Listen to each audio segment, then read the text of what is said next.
మనుష్యులు ఏ విధంగా తాము ఉపాసన చేయాలి, ఏ గుణములను భగవంతుడిలో తెలుసుకోవాలి అన్నటువంటి విషయాలను నిన్నటి రోజున పాఠంలో మనం తెలుసుకున్నాము. అదేవిధంగా ఉత్తమమైనటువంటి స్థానానికి మనం వెళ్ళాలి అని అనుకుంటాం.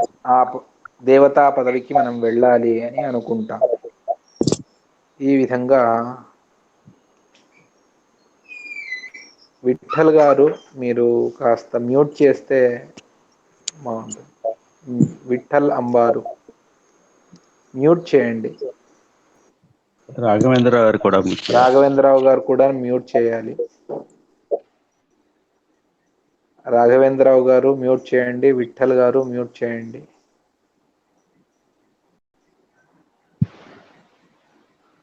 శ్రీ గురుభ్యో నమః. ఉత్తమమైనటువంటి స్థానానికి మనం వెళ్ళాలి. ఆ దేవతా పదవిని ఎవరైనా చిన్న వాళ్ళు అపేక్షిస్తే ఏమవుతుంది అంటే దానికి కారణాన్ని చెబుతారు. అక్కడ ఏమవుతుంది అంటే 96వ శ్లోకం, అయోగ్యమిచ్చన్ పురుషః పతత్యేవ న సంశయః తస్మాద్యోగ్యానుసారేణ సేవ్యో విష్ణుః సదైవహి. రాఘవేంద్రరావు గారు మ్యూట్ చేయండి. రాఘవేంద్రరావు గారు, విజయనగరం రాఘవేంద్రరావు గారు, ఆరణి రాఘవేంద్రరావు గారు మ్యూట్ చేయండి.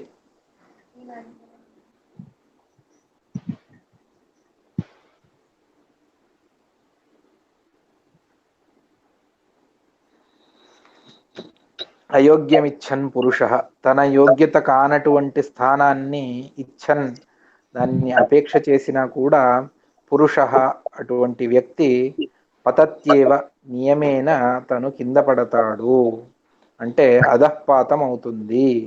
ఇందులో ఏ సందేహం లేదు. న సంశయ, అయోగ్యమిచ్చన్ పురుష పతత్యేవ న సంశయ.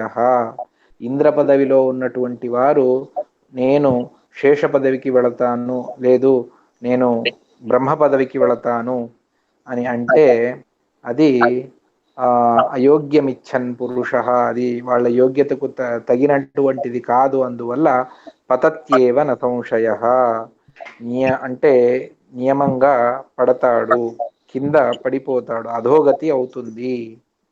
తస్మాత్, ఈ కారణం చేత యోగ్యానుసారేణ, తనకు ఏది యోగ్యమైనటువంటిదో దాని ద్వారానే విష్ణు సదైవ సేవ్య, భగవంతుడు ఎల్లప్పుడూ సేవించబడాలి. అంటే భగవంతుడిని మనం సేవ చేయాలి. యోగ్యతకు మీరి అంటే మన యోగ్యత అది కాదు అని గురువులు చెప్పిన తర్వాత అటువంటి దానికి మనం సర్వథా ప్రయత్నాన్ని చేయరాదు. అర్థమైందా? ఆ విధంగా అయోగ్యమిచ్చన్ పురుష, నిన్న ఎవరో అడిగారు, అప్పుడు ఇదే తర్వాత వస్తుంది ఈ శ్లోకంలోనే చెప్పారు. అయోగ్యమిచ్చన్ పురుష పతత్యేవ న సంశయ, ఇది తన యోగ్యత కాదు అని అనుకున్నప్పుడు అటువంటి దాని గురించి ఆ మనిషి ప్రయత్నాన్ని సర్వథా చేయరాదు. దీని అర్థం మొత్తానికి ప్రయత్నమే చేయరాదు అని కాదు. ఏది మనకు యోగ్యము, ఏది గురువులు ఉపదేశం చేస్తారు దాన్ని అవశ్యంగా చేయాలి. శాస్త్ర విరుద్ధమైనటువంటి దాన్ని నేను చేసి నాకు కావలసినటువంటి ఫలితాన్ని పొందుతాను అనడానికి లేదు. ఎందుకు అంటే అయోగ్యాన్ని అపేక్షిస్తే ఆ వ్యక్తిని భగవంతుడు కింద వేసేస్తాడు. అందువల్ల యోగ్యతానుసారంగానే భగవంతుడిని మనం సదా సేవించుకోవాలి. సరే, మనం ఏం చేయాలి? దేనిని చూసి భగవంతుడు మనకు కావలసినటువంటి దాన్ని ఇస్తాడు? భగవంతుడు మన మీద సంప్రీతి చెందాలి. దానికి మనం ఏం చేయాలి అని అంటే దానికి చెబుతారు 97వ శ్లోకంలో, అచ్ఛిద్రసేవనాచ్చైవ నిష్కామత్వాచ్చయోగ్యతః ద్రష్టుం శక్యో హరిః సర్వైః నాన్యథా తు కథంచన.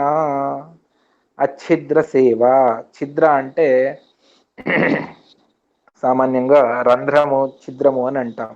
అంటే ఏదో ఒక సేవను ప్రారంభం చేస్తాం. ఇవాళ ప్రారంభం చేశాను, 2 రోజులు చేశాను, తర్వాత వదిలిపెట్టాను, మళ్ళీ 3 రోజుల తర్వాత మళ్ళీ ప్రారంభం చేస్తాం, మళ్ళీ చేస్తాను, 4 రోజులు చేస్తాను, మళ్ళీ వదిలిపెడతాను. ఈ విధంగా చేస్తే అది ఛిద్ర సేవ. నియతంగా చేసేటువంటిది అచ్ఛిద్ర సేవ. ఎక్కడా లోపం అన్నటువంటిది రాకూడదు సేవకు. మనం చేసేటువంటిది ఏదో ఒకటి జపము, పారాయణము, దాన్ని నియమంగా చేయాలి. ఎక్కడ ఒక రోజు వదిలిపెట్టి మరొక రోజు, ఇప్పుడు ఎలా ఈ కరోనా టైంలో అందరికీ ఆల్టర్నేట్ డేస్లో వాళ్ళకు జాబ్కు రావాలి అని బ్యాంకర్స్కు వాళ్ళకందరికీ చెప్తున్నారు, గవర్నమెంట్ ఆఫీసర్స్కు. ఆ విధంగా కాదు, అచ్ఛిద్ర భగవంతుడి సేవ అచ్ఛిద్రంగా ఉండాలి. అచ్ఛిద్ర సేవనాత్ మొదటిది. నిష్కామత్వాచ్చ, నిష్కామ కర్మలను చేస్తూ వెళ్ళండి. ఇక ఈ 2 మనకు కనిపించేటువంటిది. మూడవది యోగ్యత. అది మన కంటికి కనిపించదు, అది ఏమున్నది ఉన్నది. కానీ ఈ రెండింటిని చూసుకొని మనం అఖండంగా భగవంతుడి సేవ చేయాలి, అదేవిధంగా నిష్కామ కర్మలను చేయాలి. ఇది చేస్తూ యోగ్యత, ఆ యోగ్యత మనకు ఉన్నది. ఈ మూడింటిని చూసి ఇదే మాటనే మళ్ళీ 22వ అధ్యాయంలో ఆచార్యుల వారు చాలా అద్భుతంగా చెబుతారు. హఠయోగము అని చెప్పేసి మహాభారతంలో వస్తుంది. ఆ మహాభారతంలో ఉన్నటువంటి దాన్ని ఆచార్యుల వారు సంగ్రహం చేసి చాలా అద్భుతంగా సిద్ధాంతాన్ని చెబుతారు. దాని ఒక చిన్న రూపమే ఇది. అచ్ఛిద్ర సేవనాచ్చైవ నిష్కామత్వాచ్చ యోగ్యత. ఈ విధంగా చేస్తే హరిహి ద్రష్టుం శక్య. ఈ విధంగా చేసి భగవంతుణ్ణి మనం చూడగలుగుతాము, అపరోక్షంగా భగవంతుడిని చూస్తాము. అన్యథ కథంచన న, వేరే ఏ మార్గం ద్వారాను మనం భగవంతుణ్ణి చూడలేము. ఇక్కడ సేవ అంటే మనకు ఏదేదో అనిపిస్తుంది.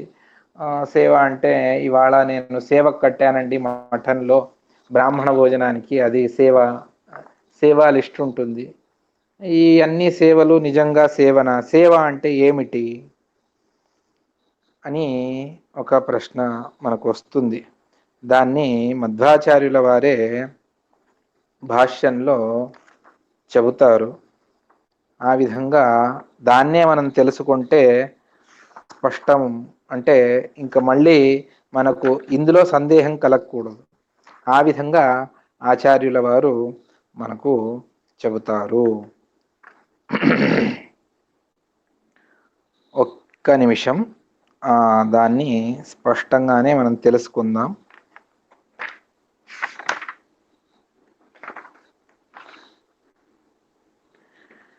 ఇది ఐహికాధికరణము అని బ్రహ్మసూత్ర భాష్యంలో 3వ అధ్యాయంలో 4వ పాదంలో 50వ సూత్రం. ఓం ఐహికం అప్రస్తుత ప్రతిబంధే తద్దర్శనాత్ అన్నటువంటిది సూత్రం. ఆ సూత్రంలో ఆచార్యుల వారు చెబుతారు సేవ అంటే ఏమిటి. అందరూ బాగా స్పష్టంగా తెలుసుకోండి. సేవ అంటే ప్రదక్షిణ నమస్కారాలు, అది సేవనే. గురువులను సేవించుకోవడం, అది సేవనే. అది కాదు అని నేను అంటలేదు. ఇక్కడ మొత్తం సేవ అన్నటువంటి దాన్ని ఒకే చోట సంగ్రహం చేసి ఆచార్యుల వారు చెబుతారు. అందువల్ల ఇది చాలా ముఖ్యమైనటువంటిది. భాష్యంలో చెప్పినటువంటి మాట ఇది. బృహత్ సంహితలో వచ్చినటువంటిది. అనాది జన్మ సంబద్ధం నిర్భేత్తుం పాపపంజనం యావత్యా సేవయా శక్యం తావత్ కార్యం న సంశయ అని, అనాది అయినటువంటి సంసార బంధాన్ని, ఈ పాప పంజరాన్ని, దాన్ని భేదం అంటే దాని నుంచి విడిపించుకోవడానికి, ముక్తిని పొందడానికి మనకు ఎంత సేవ సాధ్యమో అంత మనం చేయవలసిందే.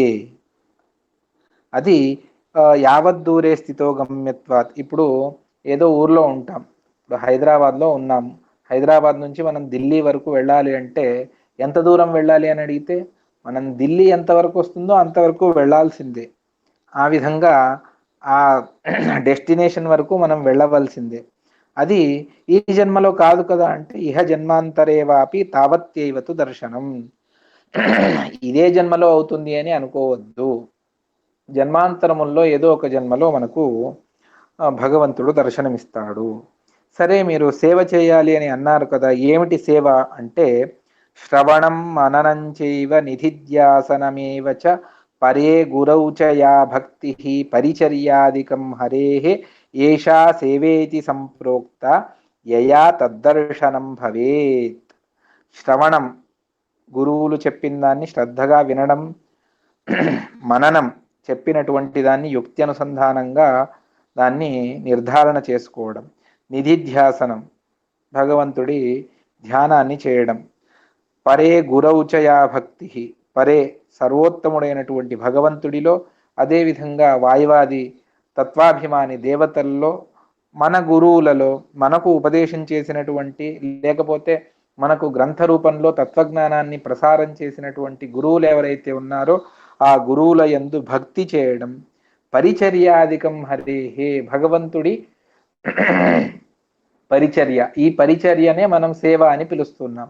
అంటే దేవుడి ఇంట్లో కసు అంటే అది క్లీన్ చేసుకోవడం, దేవుడి గృహాన్ని క్లీన్ చేసుకోవడం, పాత్రను క్లీన్ చేసుకోవడం, ఇవన్నీ ఏదైతే ఉన్నాయో ఇవన్నీ పరిచర్యనే.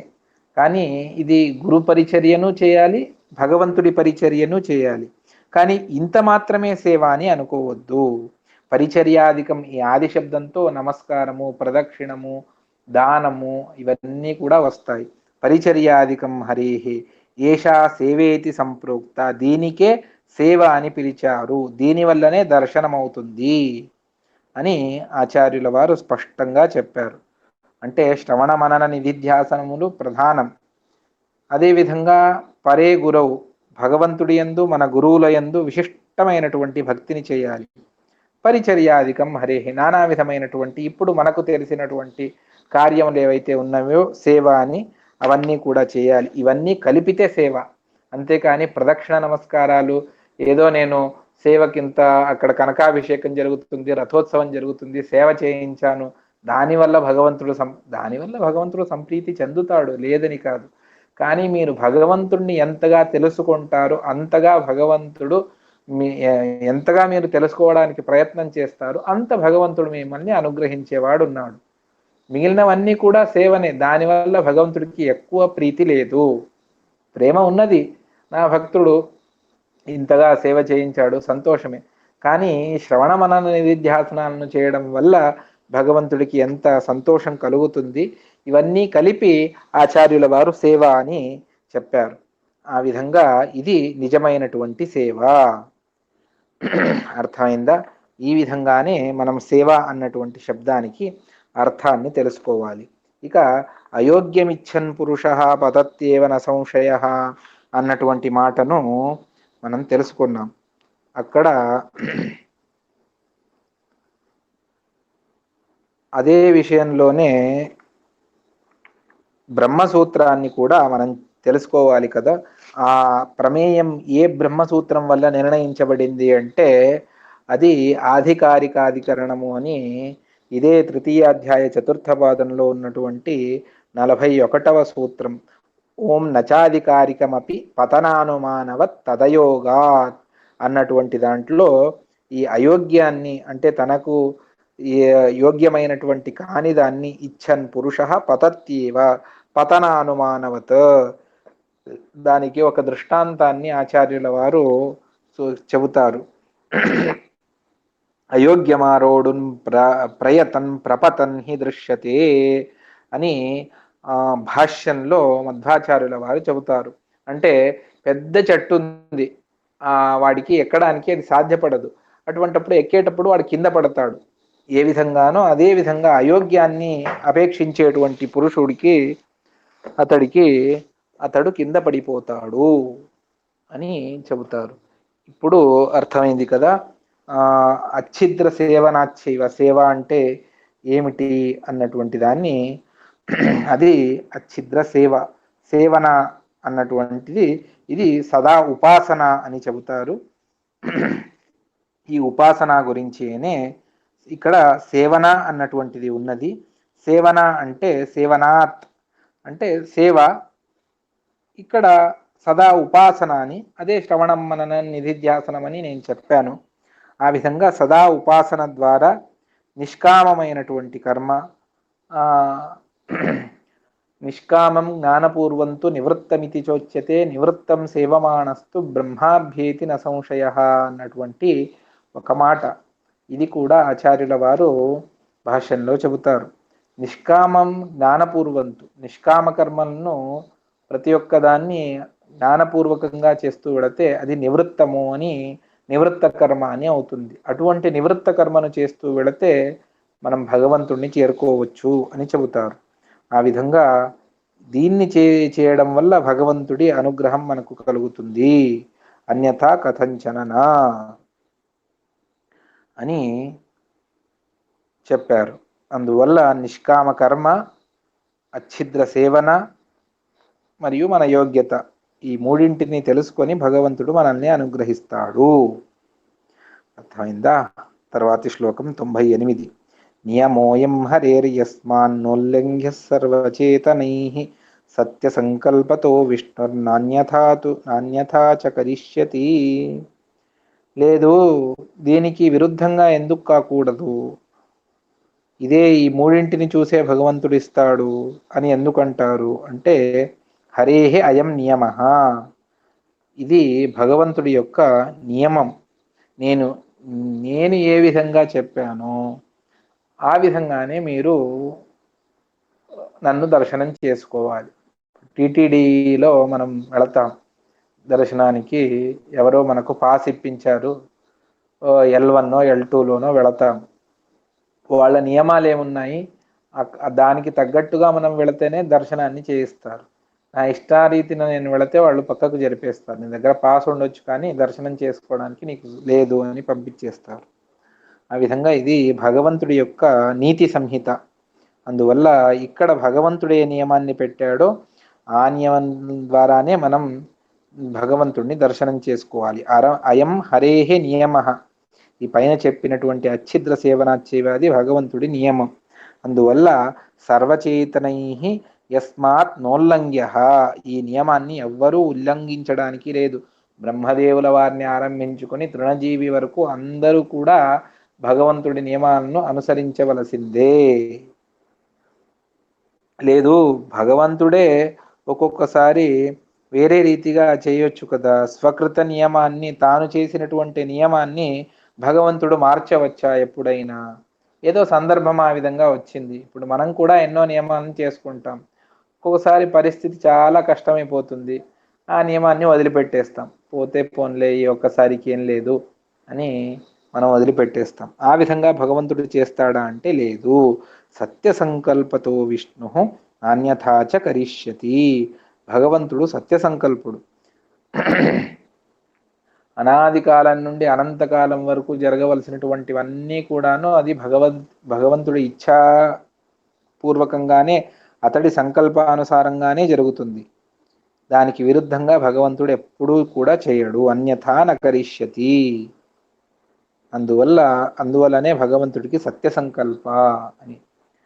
ప్రతి ఒక్క దాన్ని భగవంతుడు నియమంగా పెట్టుకున్నాడు. ఆ నియమాన్ని తనకు ఉల్లంఘించేటువంటి శక్తి ఉన్నది, కానీ కూడా భగవంతుడు ఆ విధంగా చేయడు. ఒక్కసారి ఆ పరోక్ష జ్ఞానాన్ని చేసుకోండి, నేను నా లోకాన్ని మీకు ఇస్తాను అని అన్నాడు. ఎవరైనా అపరోక్ష జ్ఞానం చేసుకోకుండా కూడా వెళతామా అంటే భగవంతుడు ఒప్పుకోడు. సత్య సంకల్పతో విష్ణు నాన్యథాచ కరిష్యతి. దానికి విరుద్ధంగా ఏదైనా కానివ్వండి, ప్రతి ఒక్క దానికి భగవంతుడి సంకల్పమే ప్రధానము. అందువల్ల భగవంతుడిని సత్య సంకల్పాన్ని ఉపాసన చేయాలి. అంటే భగవంతుడిని తెలుసుకోవాలి.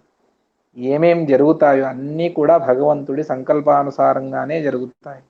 మనం ఎంత ప్రయత్నించినా కూడా అది అయిందా సంతోషం. అందువల్లనే దాసుల వారు ఒక పాటలో చెబుతారు, నిన్న చిత్తక్య బంధద్దు మాడు సర్వేశ ఎన్న స్వాతంత్ర్యం ఉంటే అని అడుగుతారు. అంటే నీ మనస్సుకి ఏదొచ్చిందో అదే జరుగుతుంది, నాకు స్వాతంత్రం ఉన్నదా? లేదు. అందువల్ల నీవు స్వతంత్రుడవు. అందువల్ల నీవు నాకు ప్రేరణ చేసేది నీ సంకల్పానుసారంగానే నాకు ప్రేరణ చేయి అని అడుగుతారు.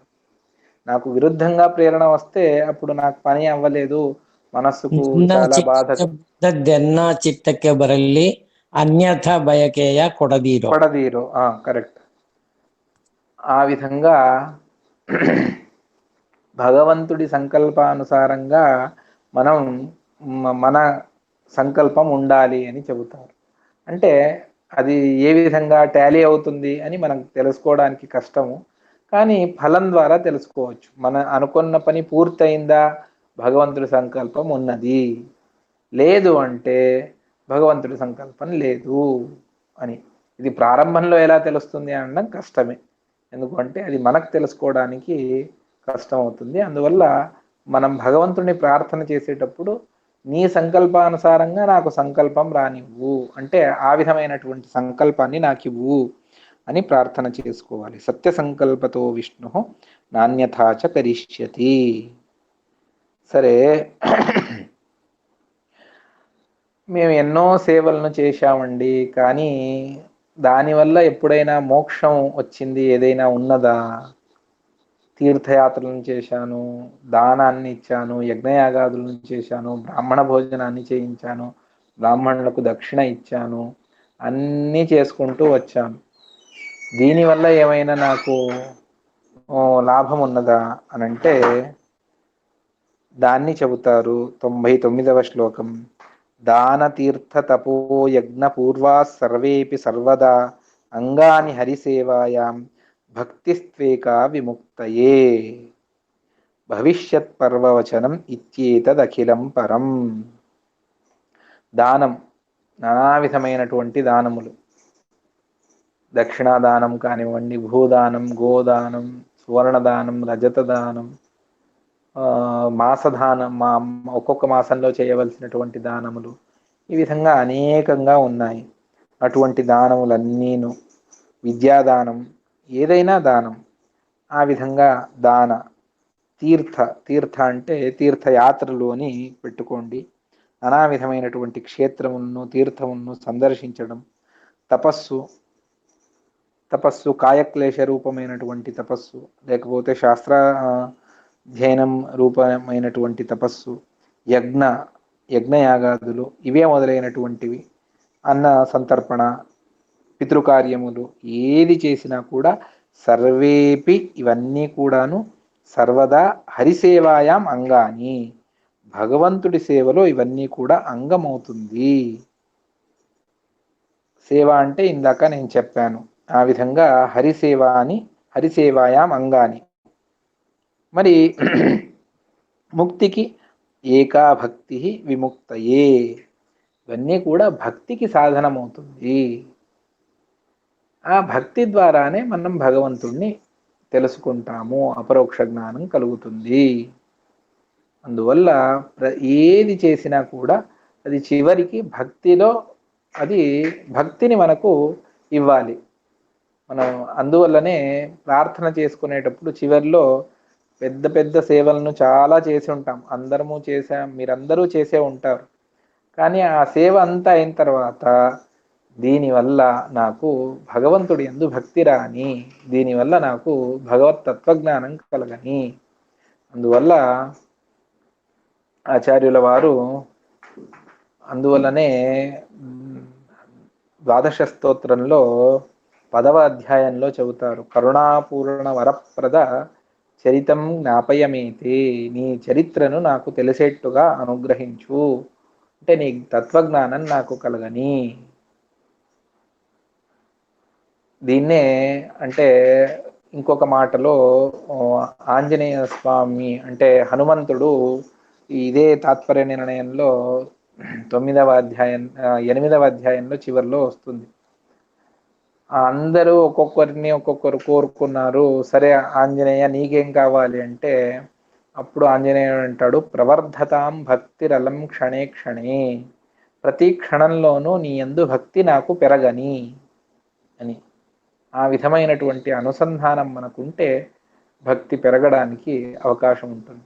మనం వీటిని దేన్ని కోరుకోకుండా భగవంతుడిని ఆరాధన చేసి నాకు అది కావాలి, ఇది రాలేదు, అది రాలేదు అంటే నువ్వు దాన్ని కోరుకునే లేదు, నేను నీకు ఎలా ఇవ్వగలను?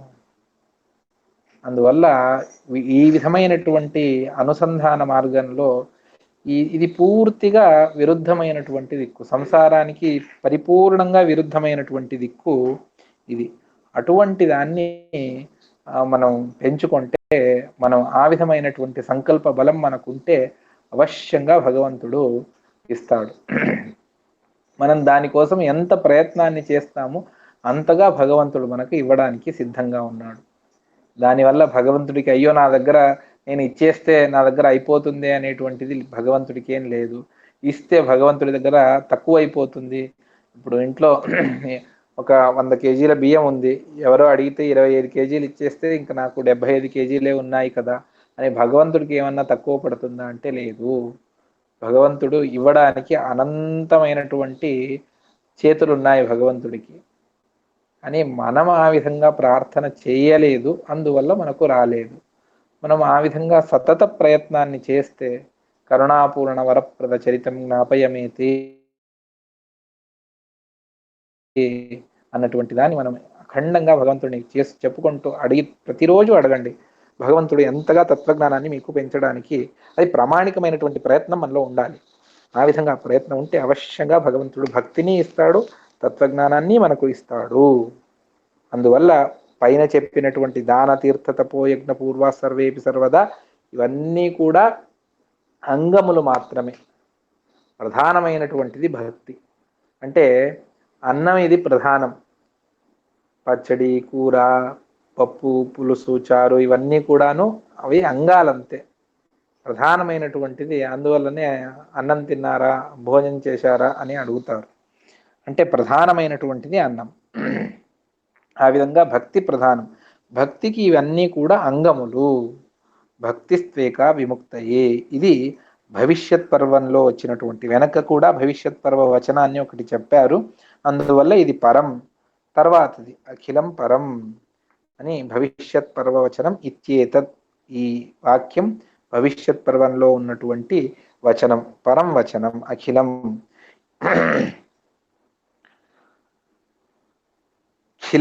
అఖిలం అంటే ఖిలం అంటే ఉచ్ఛిన్నము అంటే నష్టమయ్యేటువంటిది, అటువంటిది కాదు అంటే పఠ్యమానమైనటువంటిది. అది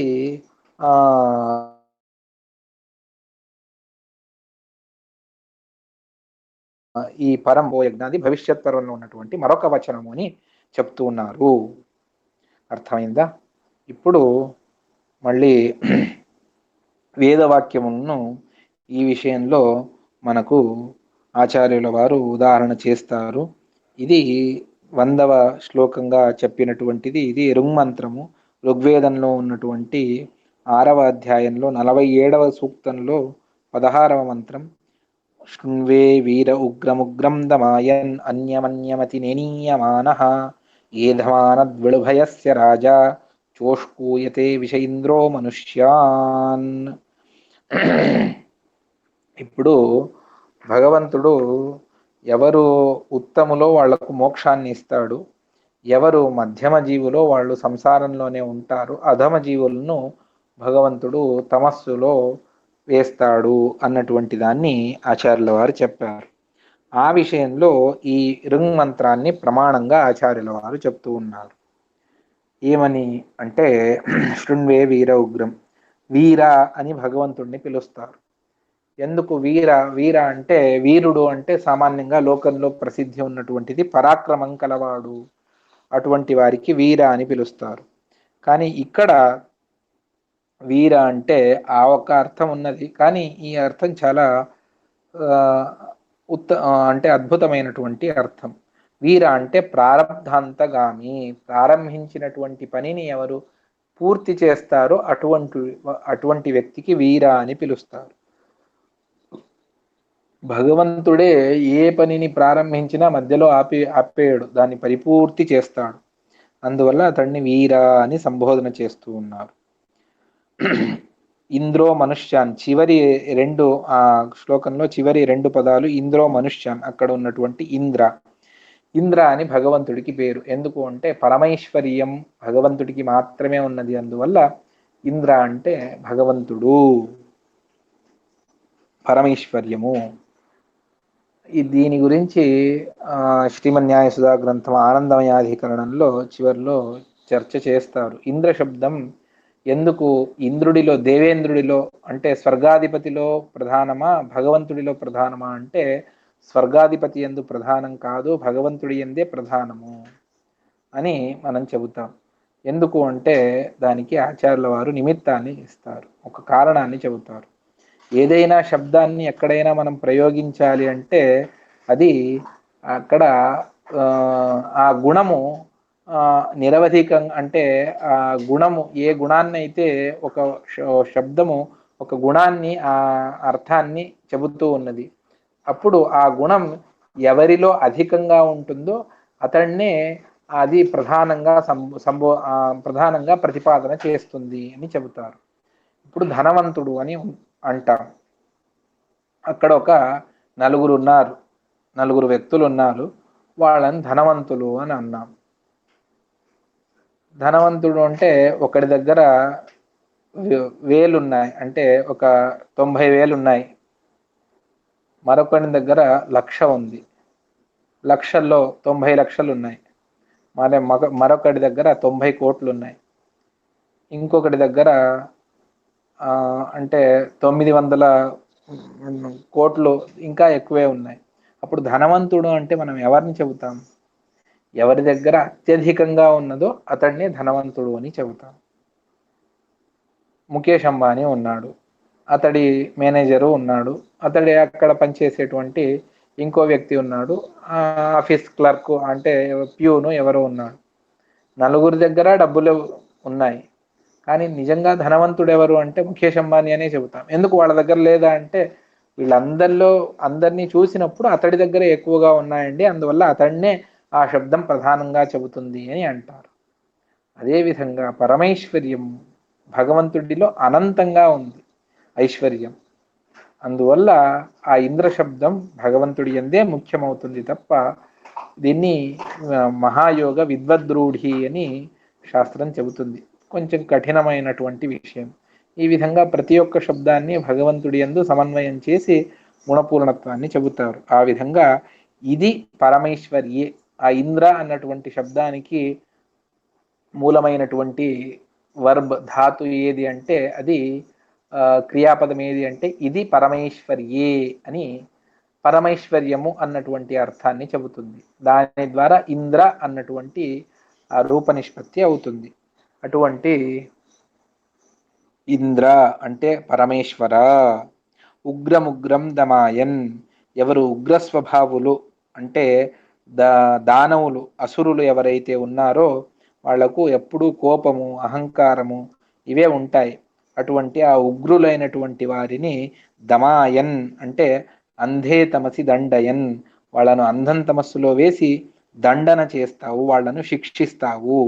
అన్యమన్యం అంటే ఈ ఉగ్రులకు విరుద్ధమైనటువంటి స్వభావం కల నీయందు భక్తి కల ఎవరైతే ఉన్నారో వాళ్లను సత్స్వభావులైనటువంటి జీవులను అతి నినీయమాన అంటే సంసారం నుండి అతిక్రమణ చేసి వాళ్లకు అతిశయమైనటువంటి స్థానాన్ని ఇచ్చేటువంటి వాడవు నీవు. అదేవిధంగా భగవంతుడికి ఇది ఒక అద్భుతమైనటువంటి పేరు. ఏధమాన ద్విట అని భగవంతుడిని పిలుస్తారు. దీన్ని ముందు కూడా ఆచార్యుల వారు చెబుతారు, అంటే 22వ అధ్యాయంలో చెబుతారు. ఏదమానద్విడిత్యేవ విష్ణోర్నామహి వైదికం అని వస్తుంది. అక్కడ ఏదమానద్విట అని చెబుతారు. అంటే ఏధమాన అంటే పెరిగేటువంటిది ఏదైతే ఉందో దాన్ని ద్విట నాశనం చేసేటువంటి వాడు. తమ యోగ్యత కంటే ఎక్కువ పుణ్యాన్ని చేస్తే దాన్ని భగవంతుడు నాశనం చేసేస్తాడు పరిపూర్ణంగా. అది వాళ్ళ యోగ్యత ఎంత ఉండాలో అంతే. చిన్న పిల్లవాడు ఉంటాడు, వాడికి ఏం తినిపించాలి తినిపించకూడదు తల్లికి తెలుస్తుంది. అది లేకుండా అతడు తినేస్తే ఇప్పుడు ఎక్కడో వేరే చోట దాన్ని తగ్గించేసి వద్దు అని చెప్పేసి వాళ్లకు తల్లి ఏదో సమాధానం చేస్తుంది. ఎందుకంటే వాడు అంతగా తినలేడు, వాడికి జీర్ణం కాదు అని వాడికి ఎటువంటిది కావాలో అంతే ఇస్తుంది. అదేవిధంగా భగవంతుడు కూడా మన యోగ్యతకు మీరి చేస్తే, అంటే దానికంటే ఎక్కువగా చేస్తే దాన్ని భగవంతుడు తగ్గించి వేస్తాడు. అందువల్ల ఏధమాన పెరిగేటువంటి దాన్ని ద్విట నాశనం చేసేటువంటి వాడు. స్వయోగ్యానికి అతిరిక్తంగా ఎవరైనా చేస్తే ఆ వర్ధమానమైనటువంటి దాన్ని కత్తరించేవాడు ద్విట. ఉభయస్య రాజా, ఉభయస్య అంటే దేవతలకు అదేవిధంగా అసురులకు అందరికీ ఫలాన్ని ఇచ్చేవాడు వాళ్ళ వాళ్ళ యోగ్యతకు తగ్గట్టుగా ఇచ్చేటువంటి వాడు భగవంతుడే. అందువల్ల భగవంతుడికి ఉభయస్య రాజ, ఉభయులకు భగవంతుడే అధిపతి. అటువంటి ఆ భగవంతుడు విషః మనుష్యాన్ అంటే మధ్యమ మార్గంలో ఉన్నటువంటి, విష అంటే ప్రజారూపంలో ఉన్నటువంటి మనుష్యాన్, కేవల రాజస స్వభావం ఎవరికైతే ఉందో అటువంటి వారిని చోష్కూయతే అంటే పర్యావర్తయతి తిప్పుతూ ఉంటాడు ఈ సంసారంలో. నిత్య సంసారంను ఎల్లప్పుడూ కూడా భగవంతుడు సంసారంలో చక్రం వలె భగవంతుడు తిప్పుతూ ఉంటాడు అని ఈ మంత్రార్థాన్ని ఆచార్యుల వారు వివరణ చేస్తూ ఉన్నారు. అంటే ఉగ్రమైనటువంటి స్వభావం ఉన్నటువంటి వారిని అంధం తమస్సులో వేస్తాడు, ఎవరు భక్తిని చేస్తారో వాళ్లకు మోక్షాన్ని ఇస్తాడు, ఎవరు తమ యోగ్యత కంటే ఎక్కువగా చేస్తారో అటువంటి వారిని భగవంతుడు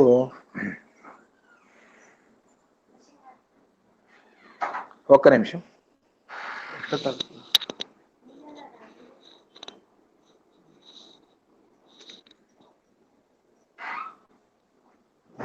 ఏధమానద్విట ఆ భగవంతుడు స్వయోగ్యత కంటే పుణ్యాన్ని అధికంగా చేస్తే దాన్ని నాశనం చేసి యోగ్యతకు ఎంత కావాలో అంతే ఇస్తాడు.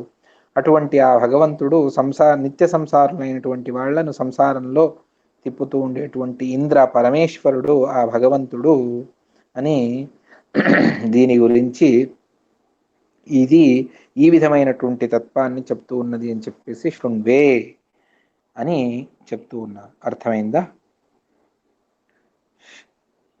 శ్రీకృష్ణార్పణమస్తు. ఎవరికైనా ఏదైనా సందేహాలుంటే తప్పకుండా అడగండి, పరిహారం చేస్తాను. నమస్కారం అండి.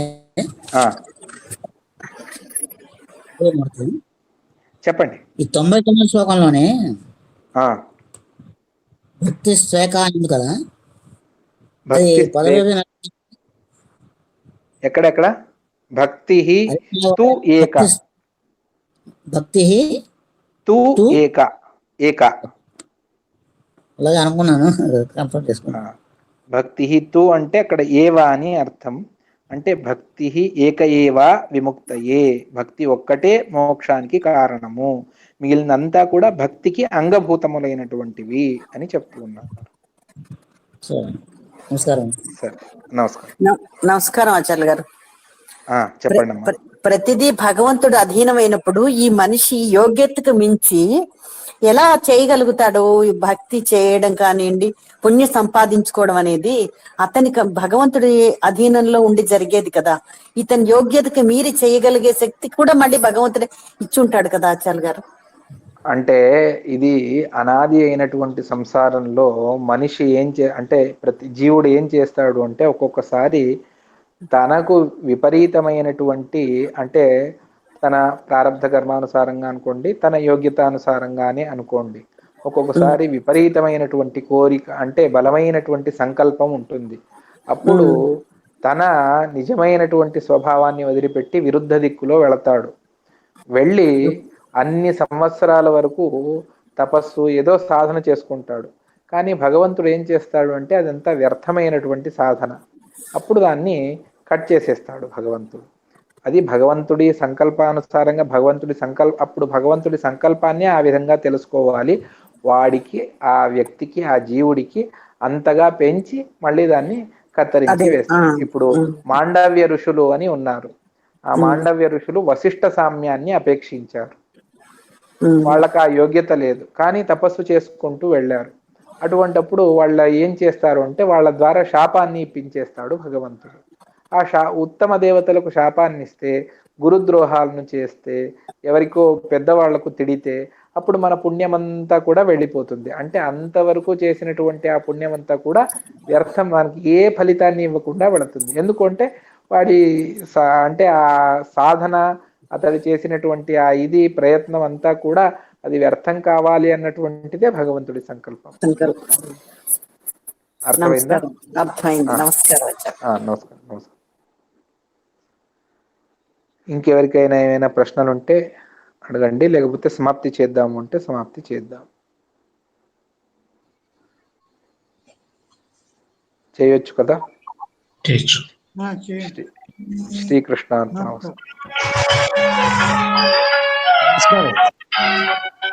అడిగారా పిఎస్ రావు గారు?